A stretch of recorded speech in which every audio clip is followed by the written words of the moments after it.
Breaking plows just always look good.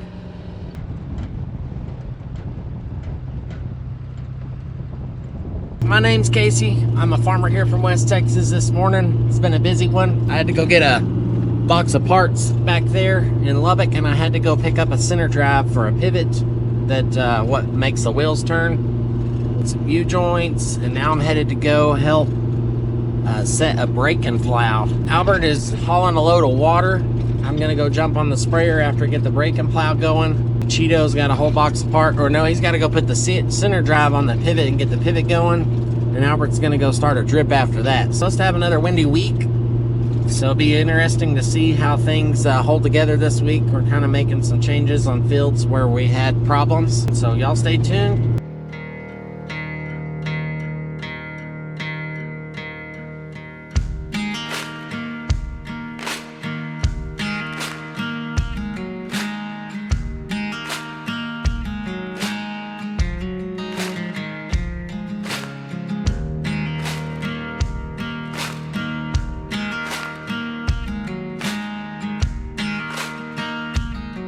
So we had a little bit of change of plans. The GPS on the tractor wouldn't work, so we're waiting on the GPS guys to get over there to get that breaking plow running. Gonna just start bolting these on fast, and then we'll zip them up. I'm gonna work on this a little bit while I'm waiting on my water so I can go spray.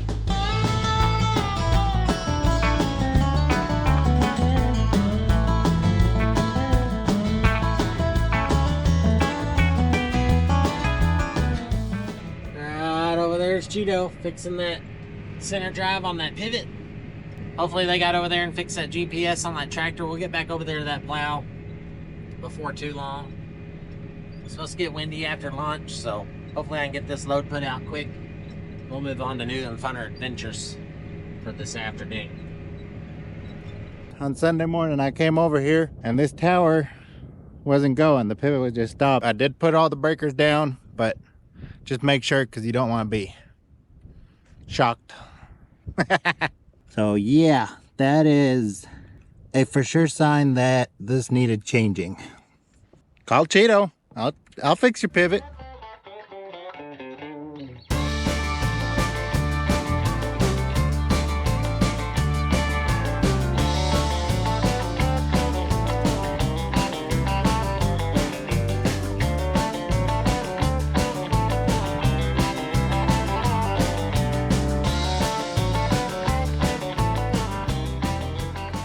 There's the old one, and there's the new one. I'll probably put some of these brackets on and stuff, and then mount it on there, and then we should be done here pretty quick.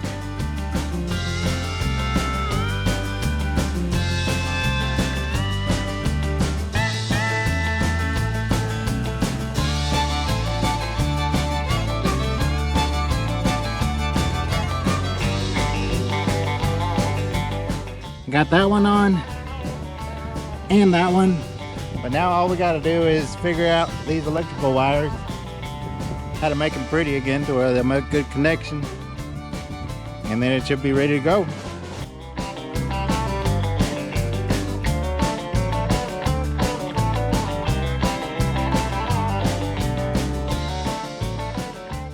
Got the whole new setup on there. We'll see if this works, if I wired it right. If not, I gotta switch some wires, but handy dandy breaker box on. You turn this one to on. There it goes.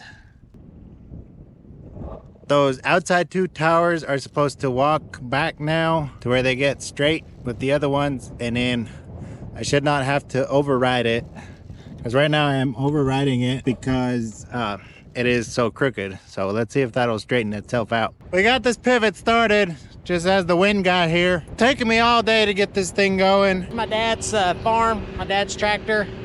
It's one of my breaking plows. It's a 995 John Deere 7 bottom plow. Plow's about 10'8" per pass, so it's not very fast. You can get about 4.5 acres per hour. It's a slow process.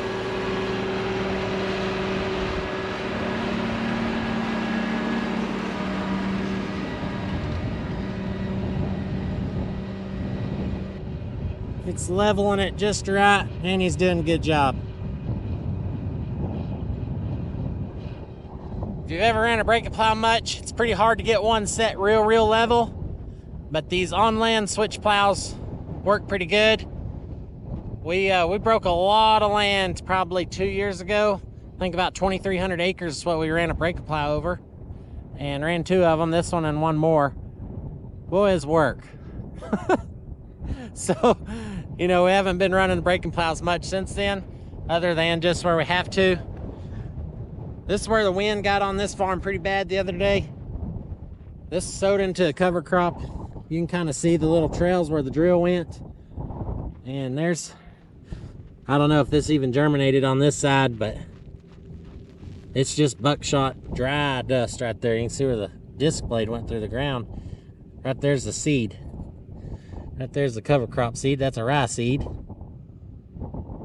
So pretty wild. We haven't had any moisture in 4 months.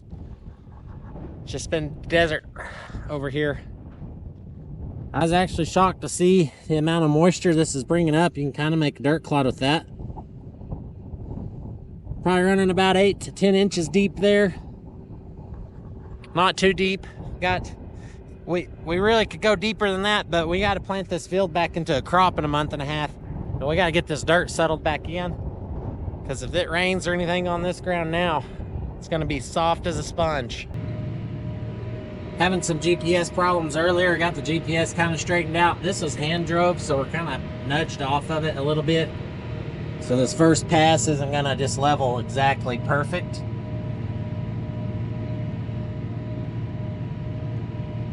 But you can sure feel it in the tractor. Yeah, I don't think it's ever been plowed. It looks good. It's pulling up moisture. It's kind of last resort to bust out a break and plow March 17th. But what do you do?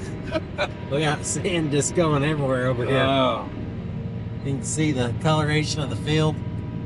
But That's what happens when your cover crop don't come up. yep.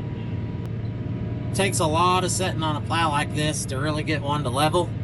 But we'll see how it brakes go in the other direction.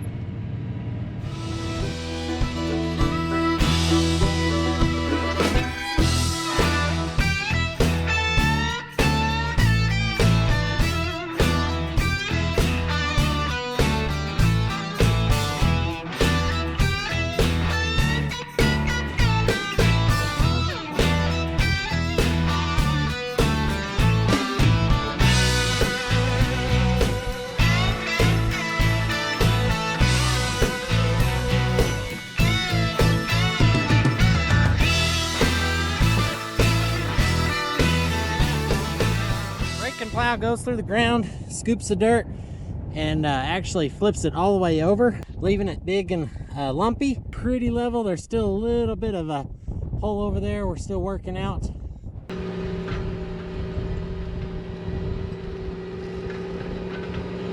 So it just takes that soil and flips it.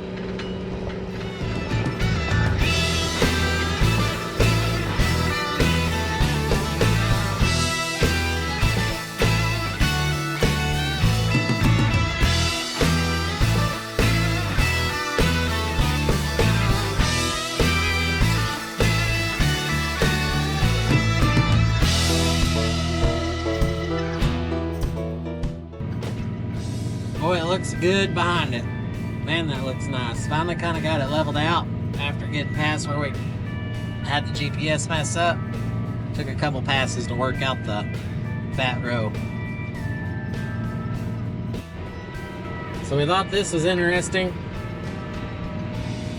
It's where an underground pipeline is buried underneath the ground. They ran a trencher through there and got into the caliche. When they covered it back up, the dirt levels were messed up. So when you're on the break and plow and it pulls that soil off, you can see where all the old pipelines have been ran. We're probably running 8 inches. I think we'd have to run at least another 8 or 10 inches to actually get through this hard pan. This is the hard pan right here. We're running right on top of it. As you can see, just the compaction layer there. But to be able to bust that and be reasonable with trying to plant crops here in another month or 6 weeks, you know, we're just behind the game there.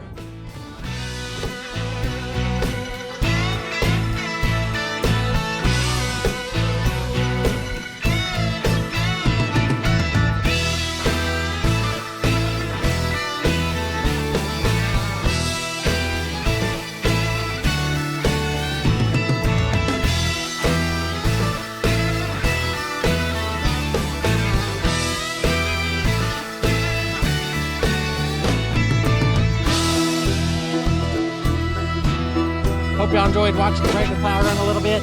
It's doing a beautiful job.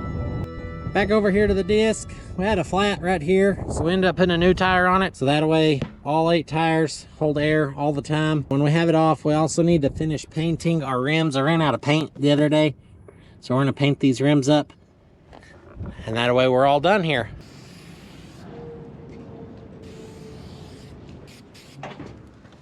Uh-oh, painted my tire.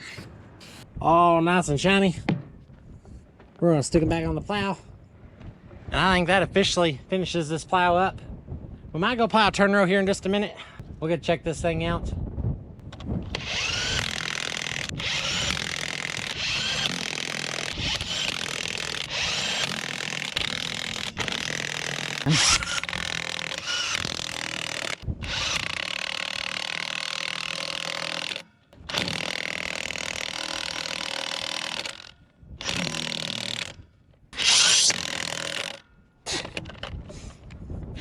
Cheeto's trying to make it look difficult.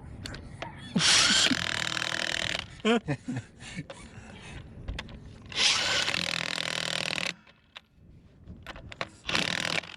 I think it's safe to say I don't think you'll make a NASCAR tire change rig. No, I don't think so.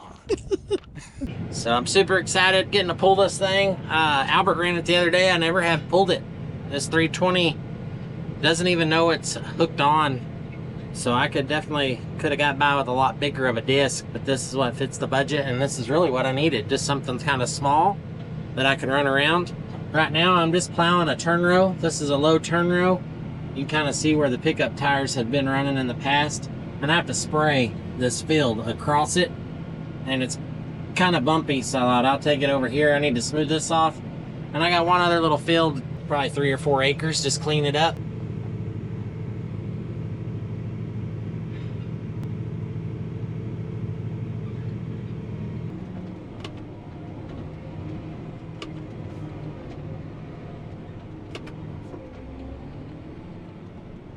So I just made it over here to this next field. I say field, it's like 3 acres or something. So this is a lake bottom here, and what I'm plowing is just this floodplain. It was actually so wet we couldn't plant it. It was underwater about 3 or 4 weeks ago. This is in cotton last fall. We stripped it luckily before the rain got here. But we could only plant up to where the water was whenever we were sowing our wheat. So you can kind of see some little chops right out in there. That's where we actually turned with the planter. But it looks really good. It's doing a really level job of plowing, and that's what you want. Guys, I hope y'all have enjoyed the video. Give it a big thumbs up if you liked it. Be sure to subscribe if you haven't done so. It's that Wild West Farmer logo there in the corner of your screen. And I'll see you next time. Thanks.